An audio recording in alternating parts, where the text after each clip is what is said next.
नमस्कार दोस्तों, इस पॉलिटी श्रृंखला की ये तीसरी वीडियो है। इसमें हमने संविधान के भाग, दूसरे में संविधान की अनुसूचियाँ और ये संविधान के स्रोत, ऐसे ही हम लोग क्विक रिवीजन कर लेते हैं कि पहले और दूसरी वीडियो में क्या बनाया था।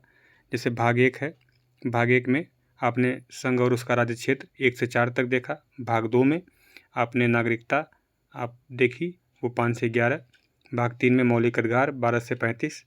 फिर उसके बाद याद करने का कैसे है कि एक संघ हो गया, संघ है, संघ बना तो नागरिकता, तो दूसरे नंबर पे नागरिकता मिली। भाग 3 है, भाग 3 में मौलिक अधिकार है, तो अगर नागरिकता मिलेगी तो उसको अधिकार मिलेगा। फिर एक प्रकार के अधिकार होंगे जो आप मांगेंगे, तो भाग 3 में मौलिक अधिकार है जो प्रवर्तनीय है, मतलब उसके लिए हम सुप्रीम कोर्ट में जा सकते हैं। भाग 4 में नीति नियामक तत्व है 36 से 51 तक, ये अप्रवर्तनीय, सरकार के पास पैसा रहेगी तो आपको देगी, नहीं रहेगी तो भाई वो जब लागू करेगी तो उसका इंतजार करिए, आप कोर्ट में नहीं जा सकते हैं। भाग 4 है, इसमें मूल कर्तव्य है, ये मतलब मूल कर्तव्य नागरिकों का कर्तव्य है। फिर उसके बाद संघ आता है भाग 5 में 52 से 151। भाग 6 में राज्य है 152 से 237। भाग 7 में ये निरसित हो गया था, ये पहली अनुसूची से संबंधित था। और फिर भाग 8 आता है, संघ राज्य क्षेत्र से संबंधित है 239 से 242। भाग 9 में पंचायतें हैं 243 से 243 ओ तक। फिर उसके बाद 9 क में आपकी नगर पालिकाएँ हैं 243 ओ से 243 जेड जी तक। फिर उसके बाद 9 ख में सहकारी समितियां हैं, वो 243 आपके जेड जी से और जेड टी तक। फिर 10 में अनुसूचित जातियां से संबंधित है 244 से 244 क तक। फिर उसके बाद 11 में संघ और राज्यों के बीच संबंध है, और 12 में वित्तीय संपत्ति संविदाएँ हैं 264 से 300 क, वही 44वां संविधान संशोधन द्वारा 300 को इसमें भेजा गया था। उसके बाद आप भाग 13 में आपका भारत के राज्य क्षेत्र के भीतर व्यापार, वाणिज्य और समागम। भाग 14 में संघ राज्य क्षेत्रों के बीच जो अधीन सेवाएं हैं, इसमें यूपीएससी सब आता है। 14 क में अधिकरण, 15 में निर्वाचन, 16 में आपका भाग 16 में कुछ वर्गों से संबंधित विषय उपबंध हैं, 17 में आपका राजभाषा, 18 में आपात उपबंध है, 19 में प्रकीर्णन है आपका, 20 में संविधान संशोधन, 21 में अस्थायी संक्रमणशील, और 22 में जो आपका है वो आपका संक्षिप्त नाम और इसके प्राधिकरण है 395 तक, ये भाग है पूरा। ठीक है, तो अभी शुरू करते हैं, ये वाला वीडियो लंबी हो जाएगी।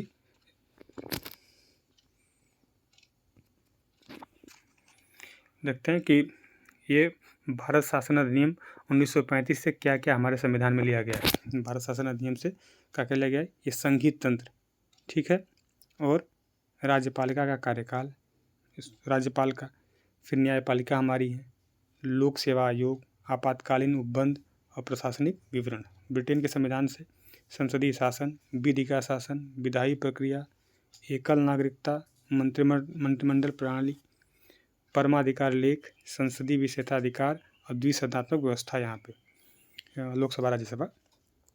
और ये हमारा चौथा जो यूएसए है, वहाँ से मूल अधिकार, न्यायपालिका की स्वतंत्रता और न्यायिक पुनरावलोकन का सिद्धांत। इसका मतलब है कि अगर सुप्रीम कोर्ट कोई निर्णय दे देती है तो अपने निर्णय का वो पुनरावलोकन कर सकती है, दोबारा जांच कर सकती है। उपराष्ट्रपति का पद, उच्चतम न्यायालय हमारा, उच्च न्यायालय के न्यायाधीशों के पद से हटाया जाना और राष्ट्रपति का महाभियोग, सब ये अमेरिका से लिया गया है। आयरलैंड के संविधान सबसे इम्पोर्टेंट है, आपका राज्य का नीति नियामक तत्व इम्पोर्टेंट है। राष्ट्रपति के निर्वाचन की पद्धति जो एकल हस्तांतरण प्रणाली है वो यहीं से ली गई है। राज्यसभा के लिए, राज्यसभा के सीटों का जो आवंटन है यहीं से लिया गया है। ठीक है, अब नेक्स्ट देखते हैं कनाडा के संविधान से। सशक्त केंद्र तथा संघीय व्यवस्था, अवशिष्ट शक्तियों का केंद्र में निहित होना। अब यहाँ पे देखिए इम्पोर्टेंट यही है, यहाँ पे हम लोग देखे थे कि इसमें हमने संघीय तंत्र लिया यहाँ से, ठीक है, संघीय तंत्र वहाँ से भले लिया है, लेकिन सशक्त केंद्र और संघीय व्यवस्था में कनाडा से लिए। अवशिष्ट शक्तियाँ केंद्र के पास होगी, ये कनाडा से लिया है। केंद्र द्वारा राज्यपालों की जो नियुक्ति होती है वो भी, और उच्चतम न्यायालय का परामर्शी न्याय निर्णय ये भी होता है, जो आर्टिकल 143 है। और ऑस्ट्रेलिया के संविधान से समवर्ती सूची, व्यापार, वाणिज्य, समागम, स्वतंत्रता, और आपके संसद के दोनों सदनों की संयुक्त बैठक, और हमारा क्या कहते हैं कि प्रस्तावना की भाषा भी यहीं से ली गई है। जर्मनी के वाइमर संविधान से आपातकाल के समय मूल अधिकारों का स्थगन, जैसे में कि आर्टिकल 19 तुरंत स्थगित हो जाता है, जैसे 356 लागू हुआ, क्या कहते हैं 352 वैसे। उसके बाद सोवियत संघ से हमारा मूल कर्तव्य है प्रस्तावना में न्याय, सामाजिक, आर्थिक और राजनीतिक। ये यूपीपीसी पूछ चुका है कि प्रस्तावना में कितने प्रकार की न्याय है, तो आपकी 3 प्रकार की न्याय है। ये पूछता है, जैसे कि क्या कहते हैं, नेक्स्ट देखते हैं भैया। फ्रांस के संविधान से गणतंत्रात्मक प्रस्तावना में स्वतंत्रता, समता और बंधुता, ये फ्रांस के संविधान से है। दक्षिण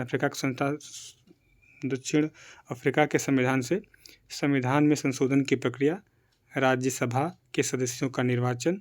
फिर जापान के संविधान से हमारा विधि द्वारा स्थापित प्रक्रिया। ये जो हमारा आर्टिकल 14 है कि विधि के समान संरक्षण और विधियों का समान प्रक्रिया, ये वाला। एक उसमें से ब्रिटेन से, एक जापान वाला, उसमें एक अमेरिका वाला। ये विधि द्वारा स्थापित प्रक्रिया जो है, क्या कहते हैं कि जो जैसे आर्टिकल 21 में विधि द्वारा स्थापित प्रक्रिया के द्वारा हम किसी चीज़ से वंचित नहीं कर सकते हैं, वो वाला। ठीक है, धन्यवाद दोस्तों। वीडियो को लाइक सब्सक्राइब जरूर करें।